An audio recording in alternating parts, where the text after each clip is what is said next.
कानी बहू। किशोरी लाल जी के बेटे राघव की शादी की बात जगह जगह चल रही थी, लेकिन किशोरी लाल जी को कोई लड़की पसंद ही नहीं आती थी। और उसकी एक ही वजह थी, किशोरी लाल जी का लालची होना। उनको लड़की वालों से मोटा दहेज चाहिए था और इसी चक्कर में एक दिन वो एक बहुत पैसे वाले के घर अपने बेटे का रिश्ता लेकर पहुंचे। उस आदमी का नाम था ओम प्रकाश। देखिए किशोरी लाल जी, मेरी एक ही बेटी है और मेरी सारी संपत्ति जायदाद सब कुछ मेरी बेटी नैना का ही है। पापा, नाम से लगता है बहुत खूबसूरत होगी। कितना अच्छा नाम है ना, नैना। ओ, वैसे बात तो सही है आपकी। अब इतना पैसा है, जमीन जायदाद है, इकलौती बेटी, आप भी क्या करेंगे? सब कुछ उसे ही देंगे ना। बिल्कुल ठीक पहचाना आपने। बस बेटी की शादी और सारी जायदाद उसके नाम। पापा, बिना देखे हाँ कर दीजिए ना। इतना अच्छा रिश्ता फिर कहाँ मिलेगा?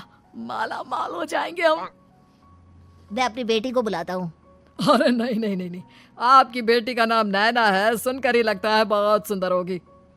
रहने दीजिए अंकल, मैं तो आपकी बेटी के नाम से ही इतना खुश हो गया हूँ कि उसे बिना देखे शादी करने को तैयार हूँ। अब तो मैं उसका चेहरा सीधे शादी के बाद ही देखूंगा।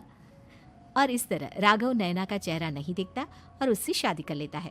शादी के बाद अपनी सुहाग रात पर जब राघव नैना का घूंघट उठाकर देखता है तो नैना की आंखें बंद थी। कितनी खूबसूरत हो तुम नैना, जरा अपनी आंखें खोलकर मेरी तरफ देखो तो सही। नहीं, मुझे शर्म आती है। अरे, मैंने तुम्हें शादी से पहले भी नहीं देखा, और अब अगर तुम आंखें खोलकर मुझे देखोगी भी नहीं तो मुझे अच्छा कैसे लगेगा? इससे पहले कि नैना अपनी आंखें खोलकर राघव की तरफ देखती, अचानक से लाइट चली गई और राघव नैना को पूरी तरह से देख भी नहीं पाया। अगली सुबह नैना राघव के लिए नाश्ता बनाकर लेकर आई। अरे ये क्या, आधा पराठा सेका हुआ है और आधा बिल्कुल कच्चा। ये तुमने क्या किया नैना?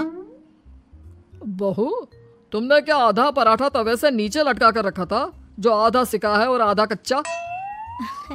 मुझे जितना दिखेगा उतना ही तो सीखूंगी ना पापा जी। जहाँ जहाँ मुझे नजर आ रहा था वहाँ मैंने सीख लिया, जहाँ जहाँ नहीं दिखा वहाँ कच्चा रह गया होगा। इसका क्या मतलब है? ये कैसा मजाक कर रही है तुम? अरे बहू, तुमने इतना लंबा घूंघट क्यों लगाया हुआ है? देखो, हमारे घर में बहुओं को बेटी की तरह रखा जाता है, और फिर तुम तो इतना सारा माल लेकर आई हो। देखो, ये घूंघट डालकर रखने की कोई ज़रूरत नहीं है। हाँ नैना, पापा जी ठीक कह रहे हैं, तुम तो आराम से रहो, अपना ही घर समझो। नैना अचानक से अपना घूंघट उठा लेती है। अरे ये क्या पापा, नैना की तो एक आंख फूटी हुई है। नाम से नैना, लेकिन ये तो कानी बहू निकली। मेरे साथ धोखा हुआ है, धोखा। बिना दिखाए अपनी कानी लड़की मेरे संग ब्याह दी। मुझे कानी बीवी नहीं चाहिए। मुझे अभी ओम प्रकाश जी से बात करनी पड़ेगी। आखिर उन्होंने मेरे साथ ऐसा किया क्यों? अरे, आप लोगों ने ही तो पापा से कहा था कि आप लोग शादी से पहले मुझे देखना नहीं चाहते। अब मेरे पापा पर क्यों इल्जाम लगा रहे हैं? अरे लेकिन उन्हें बताना तो चाहिए था ना कि तुम कानी हो, एक आंख से तुम्हें दिखाई नहीं देता। किशोरी लाल और राघव नाराज होकर ओम प्रकाश को अपने घर बुलाते हैं। पापा जी, ये आपने क्या किया?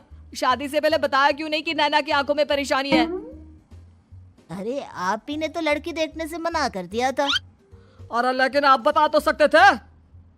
आपको तो हमारी बेटी की प्रॉपर्टी चाहिए थी, वो भी पूरी की पूरी। अब क्या हुआ अगर उसे आधा दिखाई देता है? प्रॉपर्टी तो आपको पूरी मिल गई ना। अरे ये क्या बात हुई? मेरी शादी प्रॉपर्टी से नहीं, आपकी बेटी से हुई है। अब ये तो पहले सोचना चाहिए था।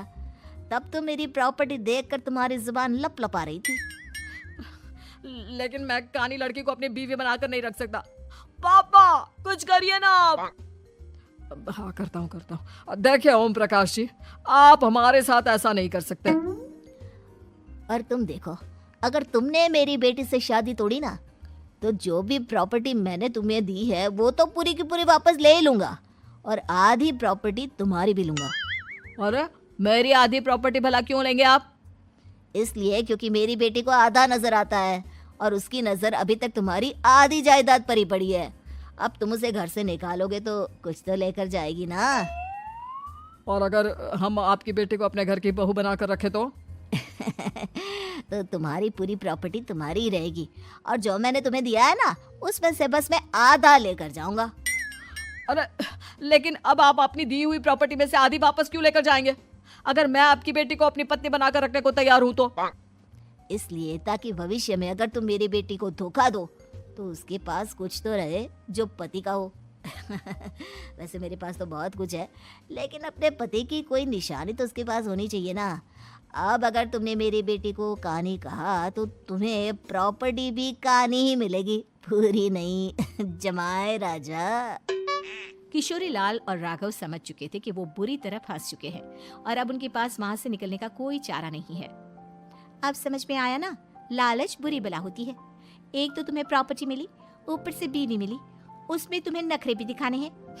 आए बड़े, चुपचाप बैठो दोनों। कुछ दिनों के बाद नैना राघव की कार लेकर बाजार घूमने निकलती है और जब कार लेकर वापस आती है, ये क्या, एक तरफ से मेरी गाड़ी पूरी खराब हो चुकी है। लगता है तुमने मेरी गाड़ी को किसी दूसरी गाड़ी के साथ एक्सीडेंट किया है। अरे अरे, कितना बड़ा नुकसान कर दिया तुमने बहू। वो क्या है ना पापा जी, मुझे एक आंख से दिखाई नहीं दे रहा था, सामने से गाड़ी आ रही थी। मुझे तो सिर्फ आधा ही दिखाई दिया और वो गाड़ी मेरी कार से रगड़ते हुए निकल गई। अब मैं क्या करूं बताओ? आप इसे ठीक कराने के पैसे कौन देगा? तुम्हारे पापा। तुमने मुझसे इस तरह से बात की? अभी रुको।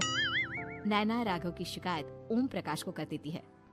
देखो राघव, अब जो मेरी आधी प्रॉपर्टी तुम्हारे पास थी ना उसमें से आधी और मैं लेकर जाऊंगा, क्योंकि तुमने मेरी बेटी को डांटा। अरे नहीं नहीं पापा जी, गलती हो गई, माफ कर दो। गलती की तो कोई गुंजाइश ही नहीं। अगली बार मेरी बेटी को डांटा तो बची हुई आधी में से आधी और ले जाऊंगा। लालच के चक्कर में हम दोनों ने बहुत बड़ी गलती कर दी बेटा।